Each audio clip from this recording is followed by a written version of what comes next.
जय हिंद दोस्तों, स्वागत है एक बार फिर से आप सभी का हमारे YouTube चैनल पर। तो आज की वीडियो में हम सीखेंगे कि हम किस सेफ्टी पर्पज़ का यूज़ करने के बाद हम किसी भी लाइव वायर को अपने हाथों से पकड़ सकते हैं या जोड़ सकते हैं और हमको करंट का झटका भी नहीं लगेगा। तो चलिए हम आपको प्रैक्टिकली करके दिखाते हैं। तो यहाँ पे देखिए, एक हमारे पास 2 पिन टॉप है। इस 2 पिन टॉप में हमने 2 तार जोड़ लिया है और ये 2 तार यहाँ पे देखिए, यहाँ पे हमने 2 तारों को बढ़िया तरीके से छिल भी लिया है। तो अब हम क्या करेंगे, इस 2 पिन टॉप को यहाँ पे 220 वोल्ट की एसी सप्लाई आ रही है, यहाँ पे इंडिकेटर में जल भी रहा है और यहाँ पर हम आपको लाइव प्रूफ करके दिखाएंगे भी। तो यहाँ पे देखिए, हमने इस 2 पिन टॉप को इसमें लगा लिया है। अब यहाँ पे 2 तार हमको मिल गए हैं। इस दोनों तारों में 220 वोल्ट की एसी सप्लाई है। इसको हम आपको चेक करके भी दिखा देंगे, नहीं तो आप कहेंगे कि ये फेक वीडियो है। तो चलिए हम इसको आगे यहाँ पे 750 वोल्ट की रेंज पर मल्टीमीटर को सिलेक्ट कर लेते हैं और हम इसको चेक करके आपको दिखा देते हैं। तो चलिए हम ब्लैक वाले तार को हम ब्लैक लीड में लगा लेते हैं और रेड वाले तार को हम रेड लीड में लगा लेते हैं। तो यहाँ पे 227-26 वोल्ट यानी कि 225 वोल्ट से एबव दिखा रहा है, मतलब कि इन दोनों तारों में 220 वोल्ट की एसी सप्लाई है। यहाँ पे ध्यान देने योग्य बातें ये है कि इन दोनों तारों को हमको एक ही हाथ से नहीं पकड़ना है, अन्यथा यहाँ पे शॉर्ट सर्किट हो सकता है और ये बहुत खतरनाक भी हो सकता है। तो चलिए हम यहाँ पे रेड वाले वायर को एक बार अपने हाथों से टच करके दिखाते हैं। तो यहाँ पे देखिए, हम रेड वाले वायर को बहुत ही आसान तरीके से इसको पकड़ लिए हैं और ये हमको करंट भी नहीं मार रहा है। अब हम ब्लैक वाले वायर को, जैसे मान लीजिए हम रेड वाले वायर को लगाए तो आप सोचेंगे ये न्यूट्रल वायर होगा इसलिए आपको करंट नहीं मार रहा है। तो चलिए हम ब्लैक वाले तार को भी यहाँ पे पकड़ के दिखा देते हैं। तो यहाँ पे भी हमको करंट नहीं लगेगा।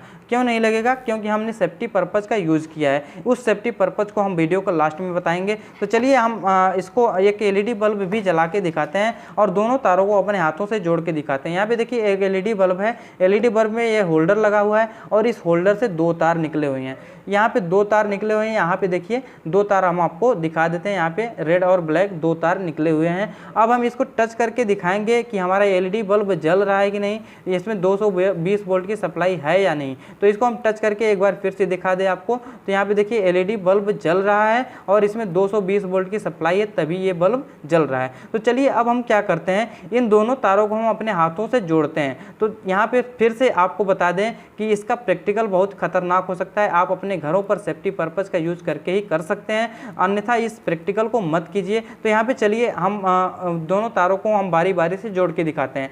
तो हम आपको एक बार फिर से बता दें कि दोनों तारों को एक ही बार में नहीं पकड़ना है। बारी बारी से अगर हम दोनों तारों को पकड़ते हैं तो हमको करंट का झटका नहीं लगता है। तो चलिए सबसे पहले हम रेड वाले वायर को कुछ इस प्रकार से जोड़ लेते हैं। तो रेड वाले वायर को अपने हाथ से हम इस प्रकार से जोड़ लेते हैं। यहाँ पे देखिए, हमको कोई भी करंट का झटका नहीं लग रहा है। और यहाँ पर फिर से हम ब्लैक वाले वायर को जोड़ लेते हैं। तो यहाँ पे हम ब्लैक वाले वायर को भी इस प्रकार से जोड़ लेते हैं। यहाँ पे देखिए, हम इस वायर को जैसे ही टच कराते हैं तो हमारा बल्ब जलने लगेगा और बल्ब जलने के बाद हम क्या करेंगे, इस दोनों तार को हम इस प्रकार से जोड़ लेते हैं। यहाँ पे देखिए, एक बात का और ध्यान देना कि यहाँ पे वायर को ढीला नहीं पकड़ना है। जैसे इन दोनों तारों के बीच में कोई एयर गैप होता है और स्पार्किंग होती है तो आपको करंट का झटका लग सकता है। मतलब कि इन दोनों तारों के बीच में एयर गैप नहीं होना चाहिए और इसको आसानी तरीके से आप जोड़ सकते हैं। तो चलिए हमने दोनों तारों को जोड़ दिया है और दोनों तारों को फिर से हम टच करके आपको दिखा दें तो यहाँ पर हमको किसी भी करंट का कोई भी झटका नहीं लगेगा।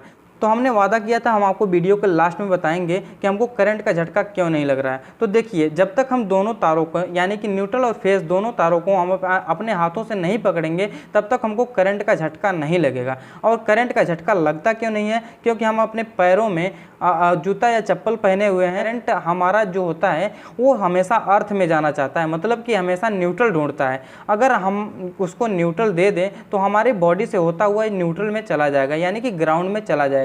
अगर हम वहाँ पर चप्पल या जूता नहीं पहने होते तो इस तार को हम जैसे ही टच करते तो ये हमारे बॉडी से होता हुआ ग्राउंड में जाने की कोशिश करता और हमको करंट का शॉक लग जाता है। मतलब ये है कि हम अपने पैरों में जूता या चप्पल पहनकर किसी भी वायर को हम टच कर सकते हैं। किसी एक वायर को एक बार में टच करना है, इस बात का विशेष ध्यान देना है। तो इस वीडियो से जुड़ा हुआ कोई सवाल या सुझाव तो कमेंट बॉक्स में जरूर दें। अगर आप चैनल पर नया हैं तो चैनल को सब्सक्राइब करके बेल आइकन को जरूर प्रेस करें ताकि आपको आने वाली सभी लेटेस्ट वीडियो का नोटिफिकेशन मिलता रहे। आज के लिए बस इतना ही, मिलते हैं अगली वीडियो के साथ। तब तक के लिए धन्यवाद। जय हिंद।